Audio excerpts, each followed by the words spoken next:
cómo glorificar al Padre Eterno. Sabemos que el mensaje del primer ángel dice, temed a Dios y dadle gloria, porque la hora de su juicio ha llegado. Y dice, temed a Dios y dadle gloria.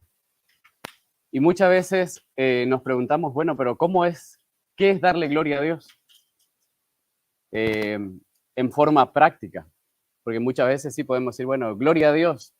Bueno, sí lo decimos con nuestra, que también es importante. Sin embargo, ahora vamos a ver cómo en la vida de Cristo se nos mostró el modelo de cómo dar gloria al Padre. Y también cómo en Cristo hallamos el poder necesario y suficiente para poder dar gloria al Padre, ¿sí? Y vamos a ver que la virtud no está en nosotros, sino en la gloria. La virtud no está en nosotros, el poder no está en nosotros. Vamos al texto de Daniel, donde nos dice que en aquel tiempo, dice, se levantará Miguel, el gran príncipe que está de parte de los hijos de tu pueblo, y será tiempo de angustia, cual nunca fue desde que hubo gente hasta entonces. Mas aquel tiempo, dice, será libertado tu pueblo. En aquel tiempo, ¿a qué tiempo se refiere? Al tiempo de angustia. ¿En ese tiempo hay tiempo de gracia todavía o no?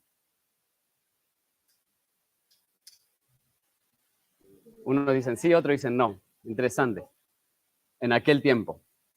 En ese tiempo de angustia. Sabemos que el tiempo de angustia se subdivide en dos periodos, ¿no? El tiempo de angustia, que es más prolongado, y el tiempo de la angustia de Jacob, que es más intenso, que es bajo el decreto de muerte, cuando también ya están cayendo las plagas, es decir, el tiempo de gracia se acabó. Pero el tiempo de angustia dura un periodo que también abarca un tiempo donde hay gracia, ¿sí? Incluso se predica el evangelio mediante los que pueden reflejar el carácter de Dios, ¿sí? Dice, paso al versículo 3, dice, y los entendidos resplandecerán como el resplandor del firmamento, ¿sí? Y los que enseñan la justicia, en esta versión decía A, pero bueno, dice, y enseñan la justicia a la multitud como las estrellas a perpetua eternidad. Dice que los entendidos resplandecerán, ¿cómo? Con el resplandor del firmamento. Si vamos al versículo 10, ¿quiénes son los entendidos? Los que hacen el bien, ¿sí?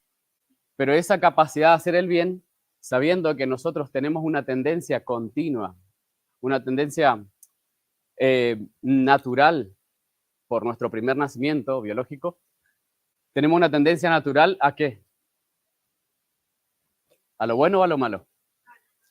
Totalmente a lo malo. Somos, como lo presentaron ya en algunos temas, somos podrida llaga ¿desde dónde hasta dónde? Desde la coronilla hasta la punta de los pies. O sea, no hay nada bueno en nosotros. Es más, cuanto más bueno una persona piensa que es porque está más lejos de Cristo. No lo está viendo a Él. Pero dice la sierva de Dios que cuanto más nos acercamos a Cristo, más impuro nos vemos a nosotros. Más discernimos nuestra pecaminosidad.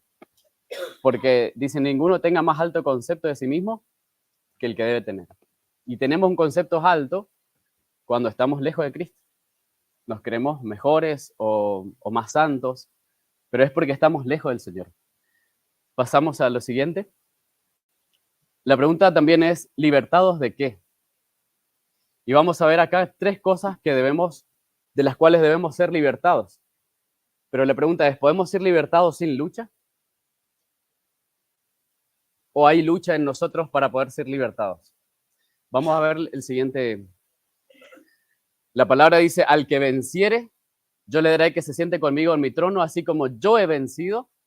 ¿Quién dice estas palabras? Nuestro Señor Jesús. Así como yo he vencido y me he sentado con mi Padre en su trono. ¿Cómo podemos vencer nosotros? ¿Podemos vencer de otra manera distinta a la que venció Jesús? No, No existe otra forma de vencer sino cómo venció Jesús. Y la pregunta ahora vamos a desarrollar cómo venció Jesús y qué naturaleza tuvo Jesús. Pregunta, ¿vencer qué? Hay varios escritos de la Sierva de Dios también y la Biblia amplía esto, de que debemos vencer tres cosas. Debemos vencer el yo, el mundo y a Satanás. Pero si yo no venzo el yo, ¿será que puedo vencer el mundo? Si yo no muero a las viejas pasiones y a los apetitos o a las emociones insanas que podemos tener, ¿será que vamos a resistir la tentación del mundo? No. Y si no vencemos al mundo y al yo, ¿podemos vencer a Satanás en el conflicto final? Mucho menos. Ahora vamos a ver que Cristo venció al yo, al mundo y a Satanás. Pasamos a la siguiente. Dice, al rechazar la verdad, los hombres rechazan al autor de ella. Al pisotear la ley de Dios, se niega la autoridad del legislador. Es tan fácil hacer un ídolo de falsas doctrinas y teorías como tallar un ídolo de madera o de piedra. Al representar falsamente los atributos de Dios, Satanás induce a los hombres a que se formen un falso concepto respecto a él. ¿Y cómo es el texto que venimos, el texto lema del evento? Contemplándole a él, a Cristo, somos transformados. Es decir, nosotros somos transformados a la imagen de aquello que contemplamos, que admiramos, que adoramos, ¿sí? Por lo tanto, si tenemos un falso concepto de los atributos de Dios, ¿cómo seremos, a qué imagen seremos formados? A esa imagen. Y vamos a ver a dónde pueden llegar los conceptos humanos a tener un concepto erróneo de Dios, ¿no? Dice, muchos han entronizado un ídolo filosófico en lugar de Jehová, mientras que el Dios viviente, tal cual está revelado en su palabra, en Cristo y en las obras de la creación, no es adorado más que por un número relativamente pequeño. Miles y miles deifican la naturaleza al paso que niegan al Dios de ella. Aunque en forma diferente, la idolatría existe en el mundo cristiano hoy tan ciertamente como existió en el antiguo Israel en tiempos de Elías. El Dios de muchos, así llamados sabios o filósofos, poetas, políticos, periodistas, el Dios de los círculos selectos y a la moda de muchos colegios y universidades y hasta de muchos centros de teología, no es mucho mejor que Baal. El concepto que se enseña en los altos círculos del mundo no es mejor que ¿quién? Que Baal. El dios Sol de los fenicios.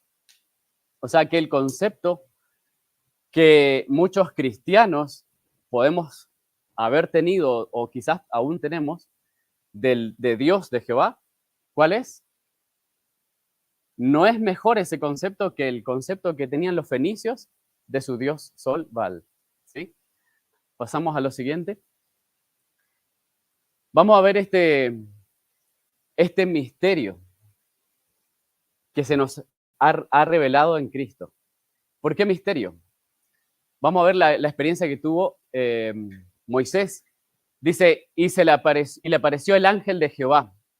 Sabemos a quién se refiere, ¿no? A Cristo. En una llama en medio de una zarza. Y él miró y vio la zarza que ardía en fuego y la zarza no se consumía. Si la zarza era consumida por el fuego, allí no hay ningún misterio. Pero la zarza, ¿cómo es una zarza? Es un arbusto, pero ¿qué características tiene? Es de zona árida, pero además de eso, tiene espinas. Está la zarzamora y hay otros tipos de zarza, pero tienen espinas.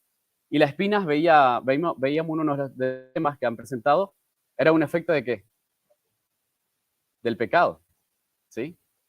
Antes del pecado no había espinas. Es decir, que esta zarza está bajo los efectos del pecado. En su naturaleza está bajo los efectos del pecado. Y dice que esa zarza ardía en fuego, pero no se consumía. Ahora dice,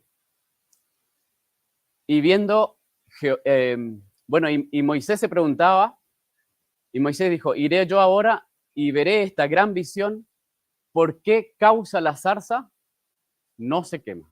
¿Cuál es la causa por la que la zarza no se quema? Y viendo Jehová que iba a ver, lo llamó y lo llamó en medio de la zarza y le dijo, Moisés, Moisés. Y él respondió, heme aquí. Es interesante y les invito a que puedan después leer la continuación de la historia porque tiene muchos detalles a la luz de lo que vamos a ver también ahora. Entonces vemos que la zarza ardía, pero no se consumía. Pregunta, la siguiente vista, ¿por qué el fuego no consumía la zarza? La zarza, ¿a quién representa? Representa a nosotros, sí, pero primeramente ¿a quién representa? A Jesús, ¿sí? Al Hijo de Dios venido en carne, ¿sí? Bajo los efectos del pecado, porque él vino conforme a qué descendencia? Hebreos 2 dice, vino según la descendencia de Abraham.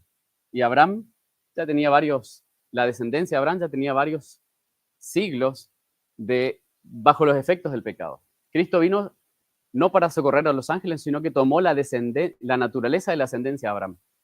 Por eso representa primeramente a Cristo. Y la gloria del Padre se manifestó en Cristo, pero no lo consumía. Pero es un misterio el hecho de que la gloria de Dios es fuego consumidor, ¿para qué? Para el pecado.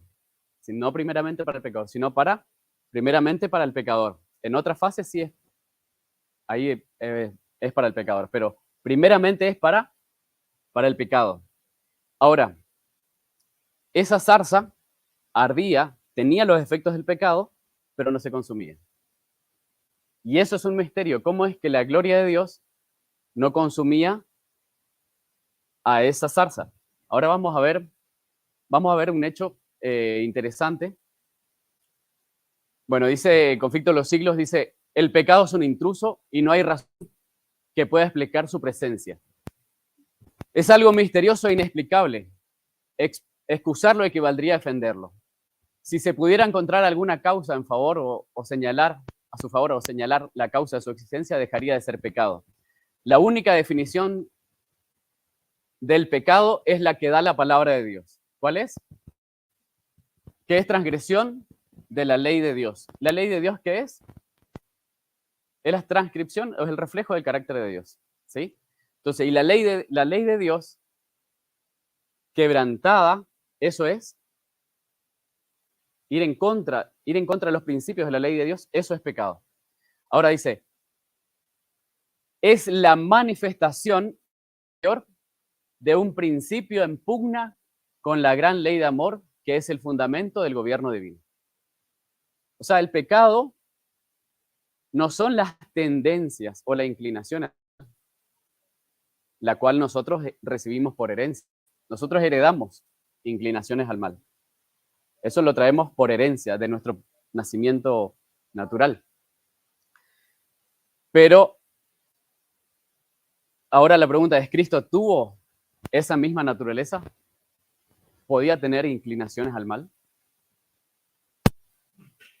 ¿O fue distinto su naturaleza a la nuestra?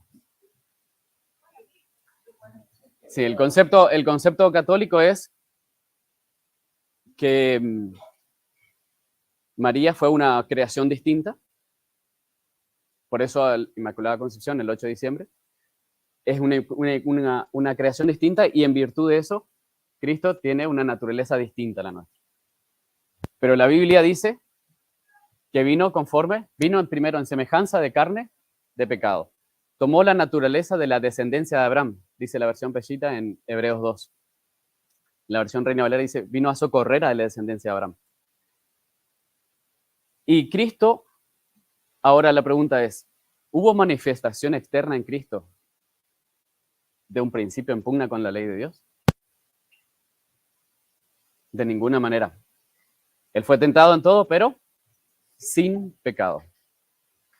Ahora, la pregunta es, en nosotros, el pecado, la transgresión de la ley, se ve externamente, pero muchas veces también puede estar únicamente acá y no se ve externamente, ¿sí? Ahora vamos a pasar a lo siguiente. Nuestro Señor Jesús, teniendo la misma naturaleza que nosotros, siendo idéntico a nosotros en naturaleza, Él dijo en cierto momento, yo te he glorificado en la tierra. Dice, eso muestra el propósito en la creación del hombre, que es, muestra que el propósito de la creación del hombre es que glorifique a Dios. Y es el propósito con el cual el Creador creó a todas las criaturas inteligentes, que lo glorifiquen a Él. Ahora la pregunta es, volvemos al principio, ¿qué es glorificar a Dios? Vamos a avanzar. A fin de glorificar a Dios, es necesario estar en la condición según la cual nadie, excepto Dios, sea manifestado, y así sucedió con Cristo. Por eso veíamos el nombre de Emmanuel, es Dios con nosotros. No es solo Dios con Él, sino es Dios con nosotros, porque es Dios en Cristo con nosotros, ¿sí? Y Cristo no se manifestó a sí mismo. Él, la vida que vivió, vamos a ver en los siguientes versículos, dice, Él dijo estas palabras, las palabras que yo os hablo, no las hablo por mi propia cuenta. Es decir, Él no hacía nada por su propia cuenta, sino que ¿qué hacía?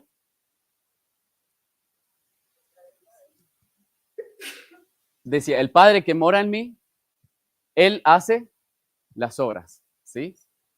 También dice, no puedo hacer nada de mí mismo.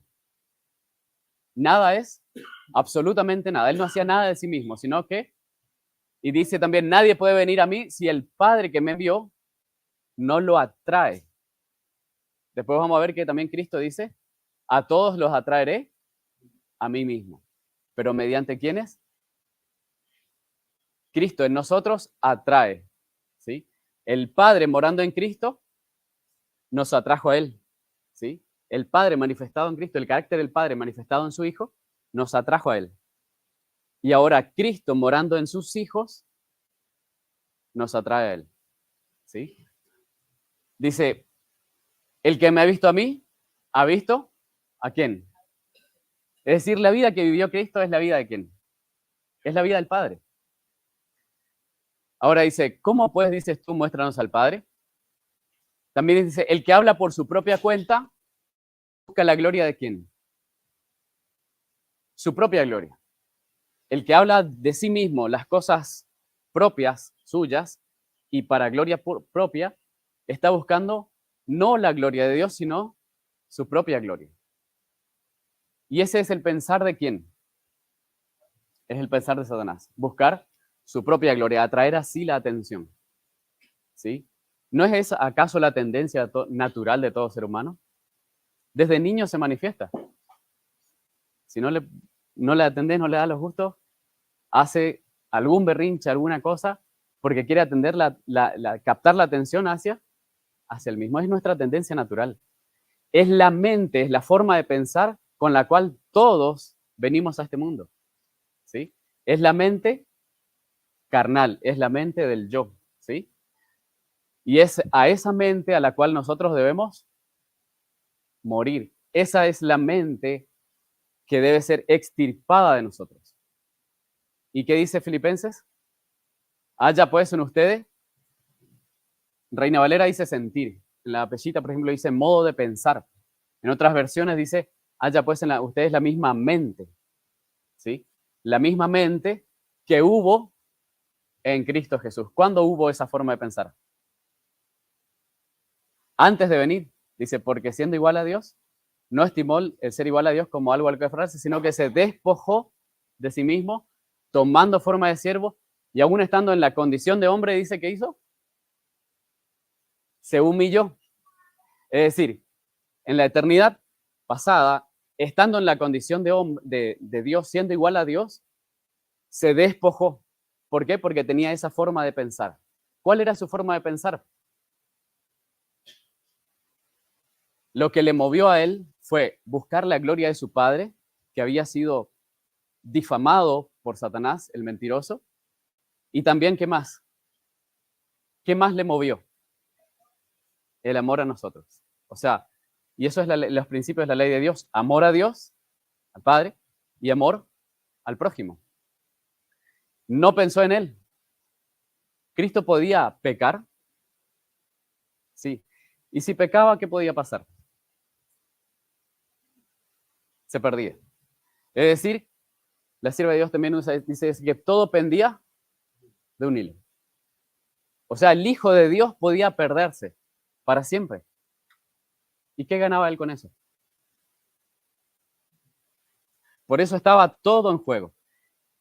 El padre quedaba sin su hijo. El hijo ya no estaría con su padre.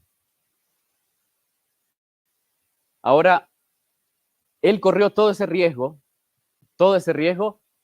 ¿por qué? Porque buscaba la gloria de su padre y nuestra salvación. No, a él no le granjeaba nada. Él no ganaba nada para sí, sino la gloria de su padre y nuestra salvación. Dice, pero el que busca la gloria del que lo envió, este es verdadero y no hay en él que injusticia. En el que busca la gloria de Dios, la gloria del Padre, en el que desea la gloria del Padre, no hay injusticia. ¿Sí? Ahora el tema es cómo glorificar al Padre. ¿Queremos la gloria de Dios? Amén. ¿Queremos buscar la gloria de Dios? Dice, pero Cristo no procuró su propia gloria, sino la del que le envió. Y por eso afirmó, las palabras que yo os hablo, no las hablo de mi propia cuenta. Al hacer así, estaba procurando la gloria del que le envió. Sabemos que Él es verdadero y en Él no hay injusticia. Hasta tal punto se vació de sí mismo, evitando toda manifestación de Él en cualquier circunstancia, que la única influencia que ejerció fue la del Padre. Es decir, no era Él viviendo, era el Padre morando en Él, vivía el Padre a través de Él. ¿Sí? Se manifestaba el Padre. Por lo tanto, las reacciones en distintas circunstancias, la forma como trató, como vivió, era, si el Padre estuviera en su lugar, eso mismo haría. ¿Sí? Era la manifestación del Padre. Fue tan literalmente cierto que nadie podía venir a Él a menos que el Padre lo atrajera. ¿Sí? El carácter del Padre manifestado era lo que atraía a las personas. ¿Sí? Pasamos a la siguiente. Dice, porque Dios que mandó que de las tinieblas resplandeciese luz, la luz, es el que resplandeció en nuestros corazones para la iluminación del conocimiento de la gloria de Dios. ¿En dónde? En la faz, en el rostro, en la faz de Jesucristo. Es decir, en la faz, ¿en dónde podemos contemplar la gloria de Dios? En la faz de Jesucristo. O sea, contemplando a Cristo, vemos el carácter, la gloria del Padre. Pasamos a lo siguiente. Dice, por tanto, nosotros todos, mirando a cara descubierta como en un espejo la gloria del Señor, somos transformados de gloria en gloria, o sea, de carácter en carácter, en la misma imagen, en las mismas semejanzas, como por el Espíritu del Señor. El Espíritu del Señor va obrando en nuestra vida y nos abre el entendimiento para que podamos contemplar el carácter de Cristo y así apreciar el carácter del Padre. Ahora vamos a lo siguiente. Únicamente en quién podríamos contemplar esa gloria. Los ángeles conocen a Dios, pero no lo conocen tan plenamente como lo conoce su Hijo. Únicamente aquel en quien habita toda la plenitud de la divinidad, corporalmente podía darlo a conocer. Porque los otros podían reflejarlo, pero no plenamente. En su plenitud, únicamente Cristo. Avanzamos a la siguiente. Acá hay algunos textos que también nos dan una razón de por qué solo Cristo era el que podía manifestar plenamente al Padre. Uno es porque sus salidas son desde el principio de los días de la eternidad. Él nació del Padre. También porque con Él estuvo ordenándolo todos, ¿sí? Estuvo trabajando con el Padre, ¿sí? Fue criado con el Padre. También porque también dice Hebreos que heredó todas las cosas. Los atributos, el carácter, el nombre, todas las cosas. Vamos a lo siguiente. Si nosotros, ¿alguien puede mirar la luz del sol en forma directa? ¿La luz del sol es mala? ¿No? Si no, no sería fotosíntesis en las plantas, nosotros no produciríamos, incluso hasta nuestra piel produce ciertas vitaminas por la exposición a la luz, pero nuestros ojos no pueden contemplar la luz directa viendo al sol. Nosotros dañaríamos nuestros ojos si apreciáramos directamente la luz del sol. Pero a través de un prisma que refracta la luz, que descompone la luz blanca es la luz que viene directamente del sol y está compuesta por toda esta gama de colores, ¿sí? Lo que hace el prisma es desarmar esa luz y la descompone en todas las luces en las cuales está compuesta la luz. Y uno ve y dice, qué lindo que es esto, ¿no? Pero uno mira aquello y como que a nuestros ojos no es tan lindo, ¿cierto? Es más lindo esto. Bueno, eso es lo que hace Cristo. A través de Cristo, nosotros contemplamos la gloria del Padre, pero no podríamos contemplar la gloria del Padre en forma directa. Si contempláramos la gloria del Padre en forma directa, no podríamos subsistir, mucho menos en nuestra condición, ¿sí? Entonces, no podemos conocer al Padre sino a través de Cristo. El carácter del Padre es hermoso, pero nosotros no lo podemos ver. Y algunas de estas razones creo que ya lo mencionaron, porque el Padre, en primer lugar, no tiene nadie a quien sujetarse, pero Cristo sí. Entonces, en Cristo vemos un ejemplo perfecto de sujeción al Padre. No porque el Padre no quiera o no tenga ese carácter, sino porque no existe alguien a quien el Padre tenga que sujetarse. Ahora, al contemplar la que a través de Cristo viene del Padre, también esa gloria, pasamos a la siguiente. Acá, por ejemplo, se ve un prisma, la luz blanca se descompone y se refleja en una pared. Y uno contempla la pared. Ahora, ¿es la pared la que es hermosa o es la gloria que se refleja en la pared la que es hermosa? Es la gloria de la pared. Esa pared podríamos ser nosotros, ¿sí? Podría ser de barro. No es hermosa en sí, pero si está expuesta, está en comunicación, es receptora de la luz, de la gloria que procede del Padre a través de Cristo, ¿qué pasa? ¿Es hermoso o no? ¿Es lindo? De la misma forma, Dios es glorificado cuando nosotros somos receptores de su gloria, de su carácter, de su espíritu, mediante Cristo. Y lo reflejamos. Si ocurre eso, entonces uno no dice qué hermosa es la pared, sino que uno dice que,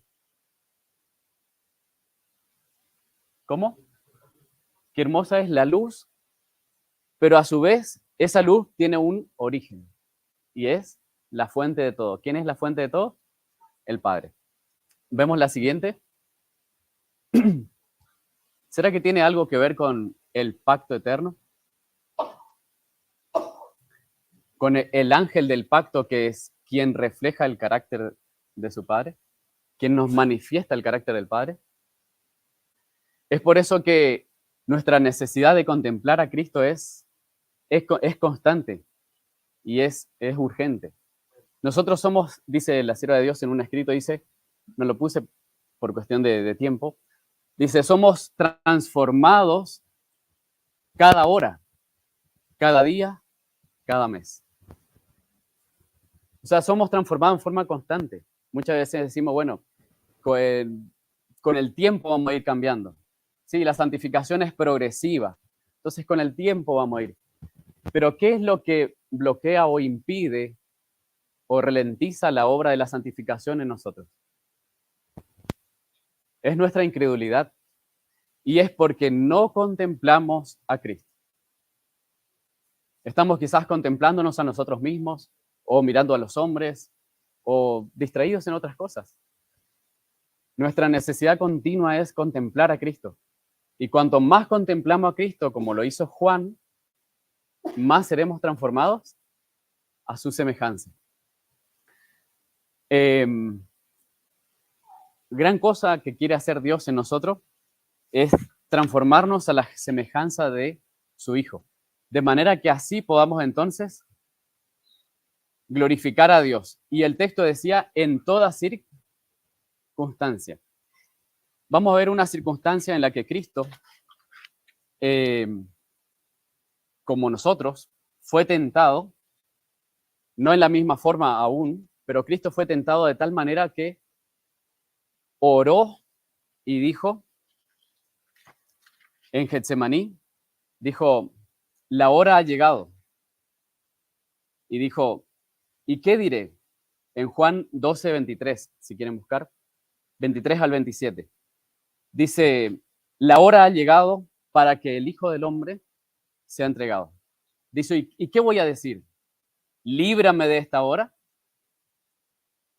Y ahí él no dijo eso, sino que dijo, es decir, no oró, líbrame, no insistió en que Dios lo librara, sino que dijo, sus palabras finales fueron, Padre, glorifica tu nombre. Padre, glorifica tu nombre. ¿En quién debía ser glorificado el nombre del Padre? En Cristo. ¿Teniendo qué naturaleza? La misma que la nuestra. ¿En qué circunstancia? Frente a la cruz, frente a la muerte, frente al oprobio. Ahí debía ser glorificado. Cierta vez se hizo una encuesta en Estados Unidos en distintas edades con un número bastante grande de personas. ¿Cuáles eran los miedos que más tiene el hombre, el ser humano? Y una de los, muchos decían, bueno, miedos a la muerte, miedo a una enfermedad, a un cáncer, a distintas cosas, o a perder mis hijos, o cosas así. Pero es extraño que lo que encabezaba la lista, es decir, el temor más votado, vamos a decir, era el miedo al ridículo en público. Y uno dice, o sea, es más miedo a eso que a la muerte. El miedo a ser expuesto públicamente. O sea, que el amor al mundo, el deseo de exaltarse a sí mismo, es algo que está dentro de nosotros. Es algo que nos juega totalmente en contra porque queremos siempre, aún a veces haciendo cosas para Dios, aún ahí puede estar manchado ¿con qué? Con deseo de exaltación propia. El Señor nos libre y nos limpia totalmente de todas esas cosas, ¿no? Para que entonces podamos realmente reflejar a Cristo. Cristo no le importaba si se burlaban de él. ¿Él en qué estaba pensando? Y no permitía, dice, que su mente, dice el deseo de toda la gente, no permitió que su mente vacile. El gran problema nuestro es que nosotros muchas veces tomamos decisiones, resoluciones y decimos, vamos a hacer esto. Pero ¿qué pasa? Muchas veces permitimos que nuestra mente vacile, dude, vacile de ese propósito. No tenemos a veces firmeza de propósito. Pero únicamente contemplando a Cristo, su vida, podemos ver que esa firmeza de propósito no se movió bajo ninguna circunstancia. Vamos a lo siguiente.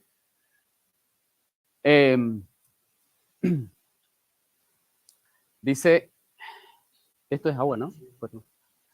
Dice, al estar en Cristo, le voy a pedir a Leandro si puede leer.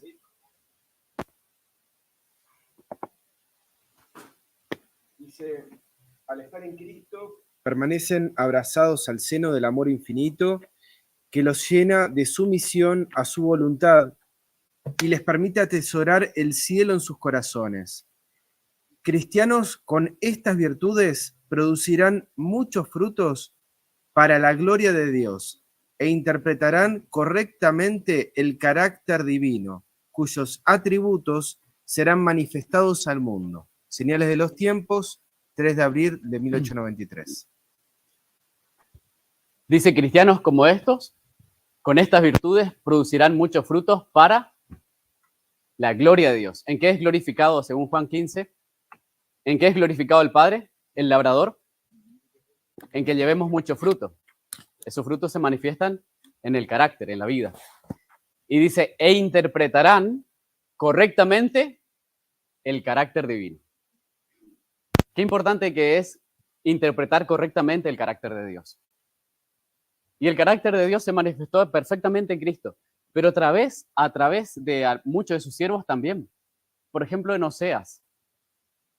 ¿Se manifestó el carácter de Cristo en Oseas? ¿Recuerdan la historia de Oseas? Él no obligaba, no le exigía o no lastimaba a su esposa para que ella le rindiera amor, sino que se dio hasta lo último. Hasta lo último le perdonó. Y en eso, y dice, solo el amor produce amor. O sea, el amor no se puede exigir.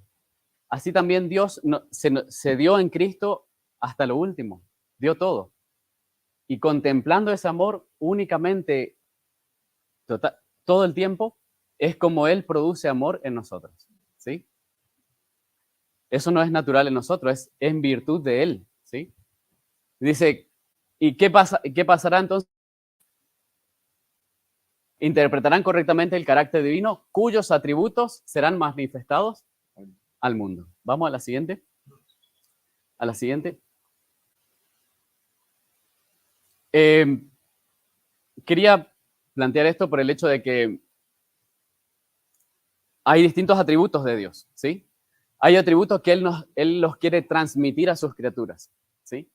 Pero hay otros atributos que son propios de Dios y de su Hijo, ¿sí? Nadie más los puede tener. Los atributos que Él nos quiere transmitir se ven en su carácter, ¿no? Amor, Él es justo, Él es misericordioso, es paciente, es bondadoso, es manso, es fiel, y sigue la lista. Pero hay otros que no se pueden, no los podemos tener nosotros, ¿sí? Podemos tener vida eterna, sí, pero no en la misma dimensión que Él, ¿no? Él es omnisapiente, es todopoderoso y también es omnipresente. Dice, cuando se habla del origen del mal, del conflicto, se habla de que Satanás codició ciertos atributos de Dios. ¿A cuáles se refiere? ¿Él quiso tener aquellos atributos de Dios? ¿O estos? Dice, deseó su poder, pero no su carácter. Entonces, cuando debemos ser transformados a la imagen de Dios, es en este sentido, ¿sí? Nunca en este sentido. Cristo, cuando estuvo en la tierra y tenía que trabajar en la carpintería y hacer cosas difíciles y se cansaba, ¿será que no fue tentado a procurar hacer las cosas más fáciles? ¿Sí?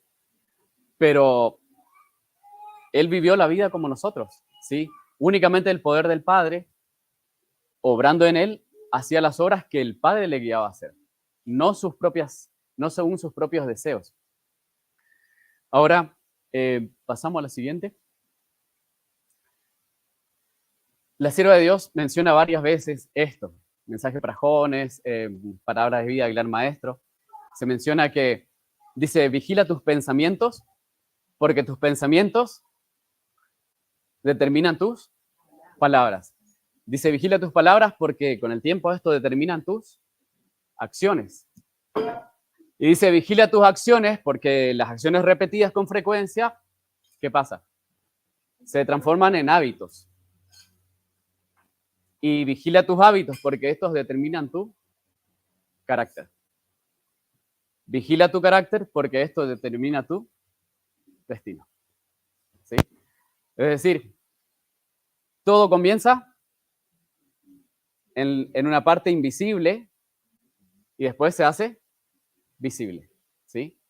Es decir, Dios obra en nosotros adentro, Dios quiere hacer un cambio adentro primero, no afuera. No tiene sentido cambiar exteriormente una apariencia cuando el corazón todavía está en enemistad con Dios. Lo que Dios hace es remover esa enemistad. ¿Cómo? Mostrándonos su amor, que Él no tiene enemistad con nosotros, que Él quiere salvarnos y nos ama. Y en Cristo se manifiesta eso. Entonces Él quiere quitar esa enemistad para que entonces empezamos a abrirle nuestro corazón y Él opera en nosotros. Y como dijo David, crea en mí, oh Dios, un corazón limpio, un corazón nuevo. Cuando nosotros, y como se escucha a veces en los testimonios y en una experiencia que quizás ustedes también podrán corroborarla, Dios nos convence de una verdad, de que debemos vivir por fe, de que Él proveerá, de que Él no nos va a soltar y que debemos depender de Él y de su justicia y no de la nuestra. Pero ¿no les pasa que después de contemplar y admirar esa verdad, es como que al otro día o en algún momento se encuentran viviendo de la misma forma que antes? ¿No les pasa? Cuando nosotros, frente a distintas circunstancias, reaccionamos de una forma y desde nuestra niñez, juventud y en la adultez, y se va repitiendo esa forma de reaccionar ante distintas circunstancias, en nuestro cerebro se forman lo que se llaman huellas menónicas.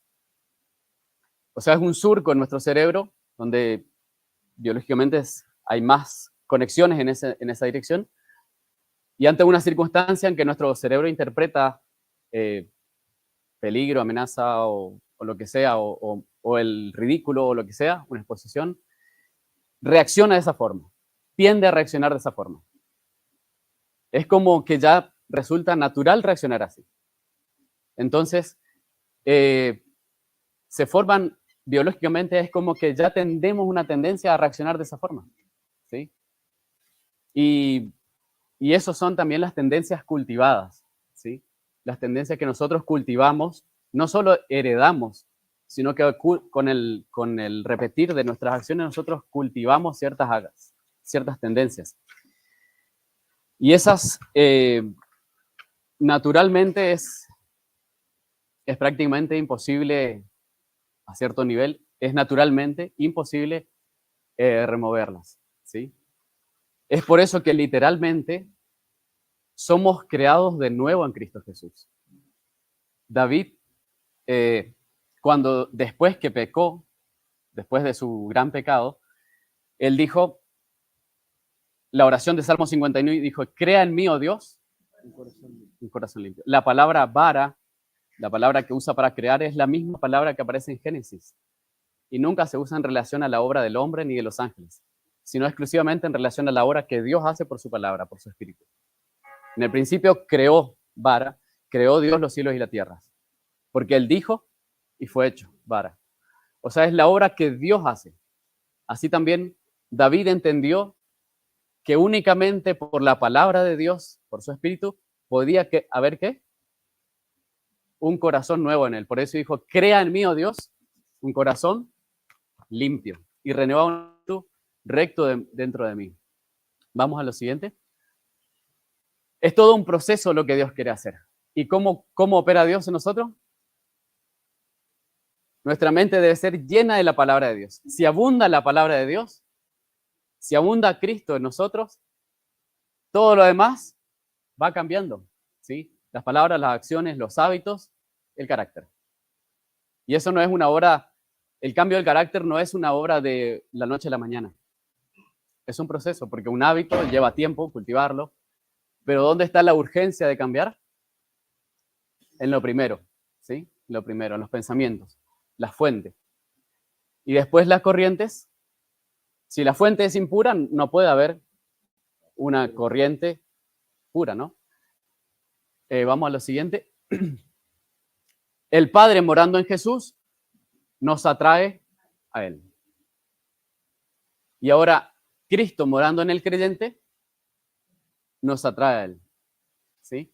Y a eso se refería Daniel, la profecía de Daniel, que resplandecerán, los entendidos resplandecerán como la luz del firmamento. ¿Sí? Avanzamos. Dice, toda potestad me es dada en el cielo y en la tierra. Por tanto, id, yo estoy con vosotros. Y dice, el poder está en Cristo, no en nosotros.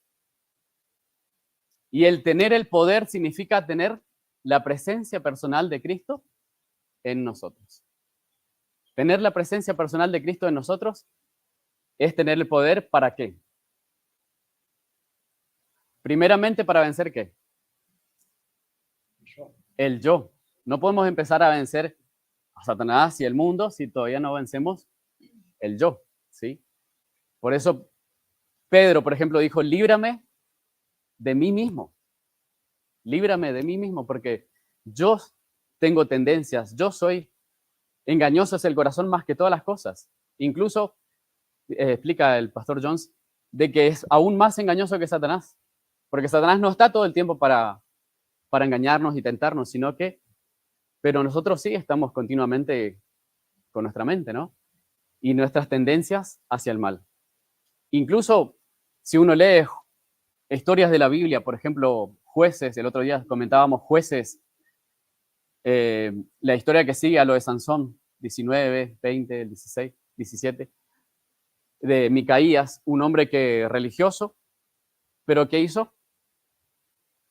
Usó el dinero y se estableció un sacerdote propio, estalló imágenes, y para callar su conciencia dijo, bueno, que sea de la orden de Aarón, ¿sí?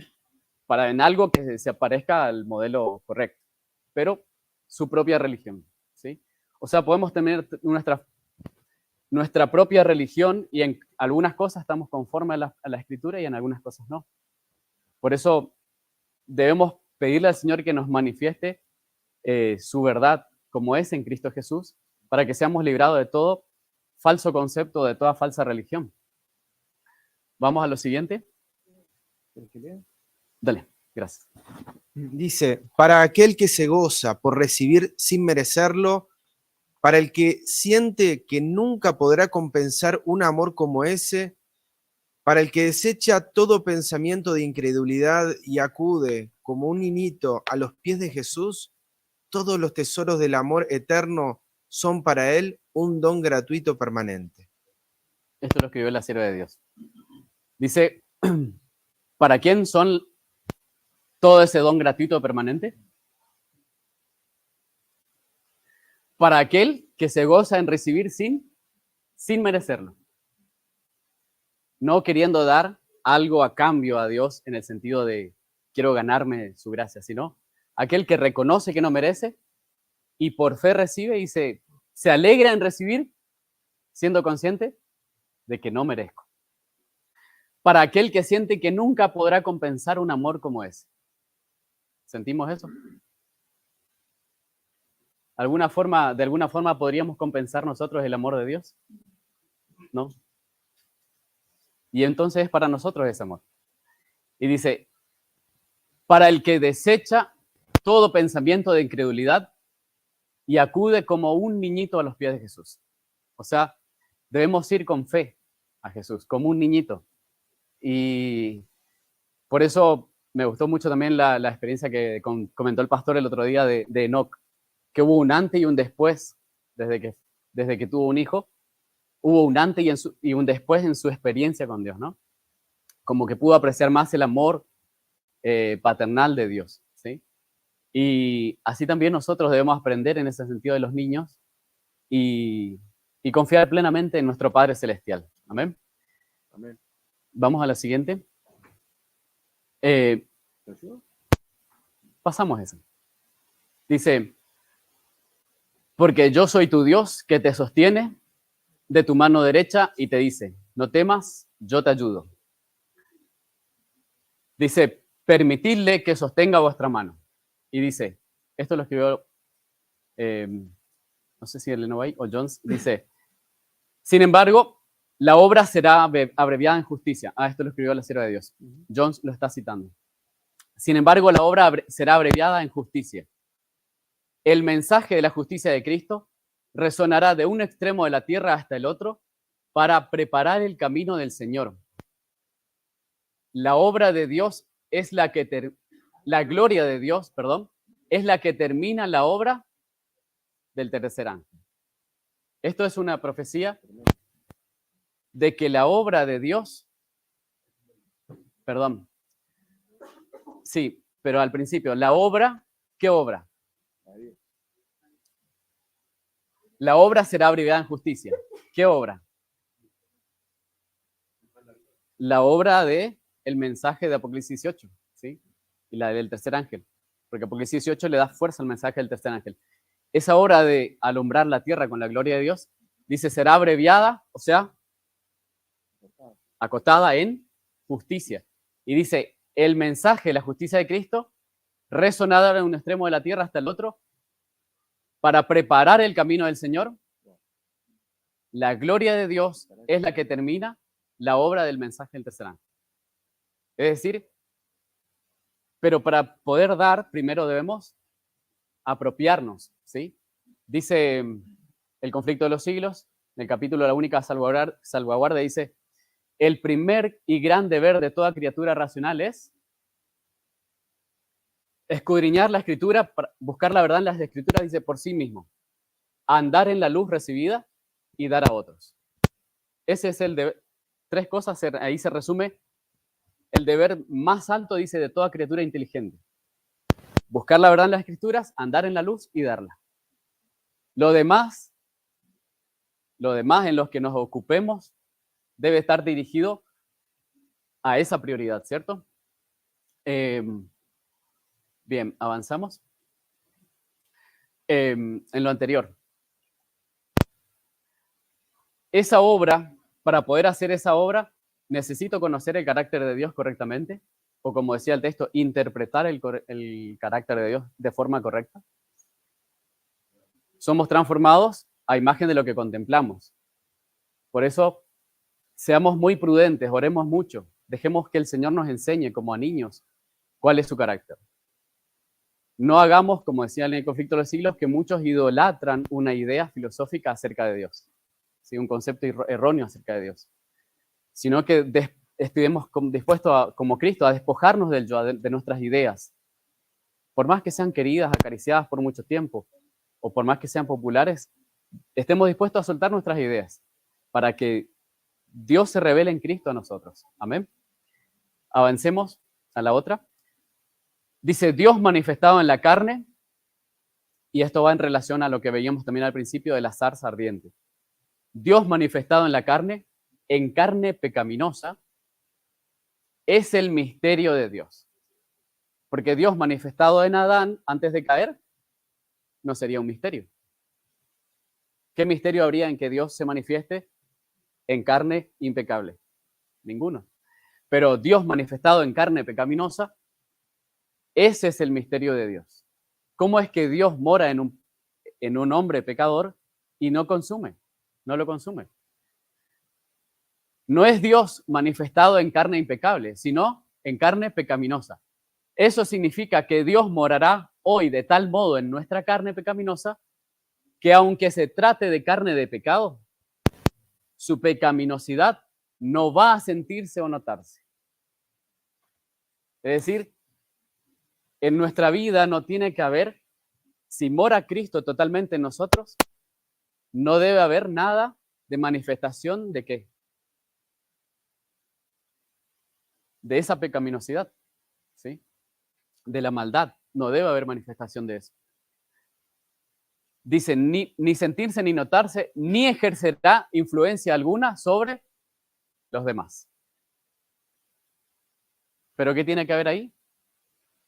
Una negación al yo de tal manera como la hubo en Cristo, ¿sí? Dice, significa que Dios va a morar aún en carne pecaminosa de forma que a pesar de que la pecaminosidad de esa carne se manifestará, ¿qué cosa? La influencia, la gloria, justicia y carácter de Dios allí donde esa persona vaya. Y Dios tendrá 144.000 que han recibido, que han contemplado de tal manera a Cristo, que pueden manifestar ante cualquier circunstancia el carácter del Padre. Dice el conflicto de los siglos, dice, y Dios permitirá que sean probados hasta el máximo, dice, hasta el máximo. Y dice, y Satanás conoce que ellos han pecado y los acusa de que han hecho cosas como él ha hecho. Quizás hablar mal de otro, quizás autoritarismo, quizás un montón de cosas que hayamos hecho y que son las cosas que son obras de Satanás. Y él dice que sabe que nosotros hemos hecho eso. Y entonces él dice, los reclama como suyos. Pero Dios dice, ahí están. Te permito que los pruebes hasta el máximo. Y ahí es donde dice, sufrirán asaltos directos de Satanás. Ya no es solo el yo y el mundo, sino habrá conflictos directos con Satanás. Y Cristo venció al yo, negó sus tendencias, venció al mundo, dijo, confiad que yo he vencido al mundo, y venció ¿a quién? A Satanás. Y puede capacitarnos a nosotros para vencer los mismos enemigos. Su gracia es más que suficiente, porque donde abundó el pecado, sobreabundó la gracia, rebosa la gracia de Dios. O sea que no tenemos excusa para ser vencidos. No tenemos excusa. El problema está en nuestra incredulidad, nuestra indolencia y en el hecho de que pasa el tiempo y no contemplamos a Cristo como debiéramos contemplar. No lo contemplamos. La sierva de Dios dice que debiéramos dedicar, aunque sea 1 hora diaria, a contemplar las escenas finales de la vida de Cristo. ¿Será que lo hacemos práctica eso? Necesitamos hacerlo para poder reflejar su influencia, manifestar su influencia, su gloria, su justicia y carácter. ¿Sí? Pasamos a lo siguiente. Dice, levántate y resplandece que ha venido tu luz y la gloria de Jehová ha nacido sobre ti. Porque he aquí que tinieblas cubrirán la tierra y oscuridad los pueblos. Mas sobre ti amanecerá Jehová y sobre ti será vista su gloria. Dice un escrito que muchos que han brillado en ese tiempo, su luz se apagará. ¿Por qué? Porque quizás, habiendo contemplado a Cristo por un tiempo, después dejaron la mirada de Cristo y se centraron en sí mismos. Buscaron su propia exaltación y dice, se apagarán. Dice, pero aquellos que contemplan a Cristo y reflejen su carácter, dice, cuanto más densas sean las tinieblas que Satanás arroja en la tierra, más brillarán. Más difíciles las circunstancias, más la oposición, más fuertes las tentaciones, más se verá la gloria de Dios. Pero dice, levántate y resplandece. Ahora la pregunta es, ¿hemos de levantarnos a nosotros mismos? Vamos a ver lo siguiente. ¿Acaso hemos de levantarnos a nosotros mismos? Dice, la virtud no está en nosotros, sino en la gloria de Dios. De la misma forma que veíamos que no estaba en la pared la hermosura, sino en qué? Que era en virtud a la fuente y a aquel que le permitía apreciar la gloria de la fuente. ¿Sí? El prisma. El Padre, Cristo, y Cristo en nosotros es la esperanza de gloria. Entonces, la gloria de Dios se aprecia, es apreciada plenamente en su Hijo. Y si Cristo mora en nosotros, debe haber esto, dice, una negación. Para que eso ocurra, dice, debe haber una negación al yo. ¿Y qué nos capacita para eso? La mente de Cristo. La forma de pensar de Cristo, despojarnos del yo, es lo único que nos puede capacitar para que Cristo pueda morar en nosotros. Vaciarnos del yo. Porque la manera de pensar de Cristo, ¿qué hace? ¿En qué consiste la manera de pensar de Cristo? Que se vacía del yo. Por tanto, si tenemos la forma de pensar de Cristo, nos vamos a vaciar del yo. ¿Y qué vamos a buscar? La gloria de Dios y la salvación de los demás.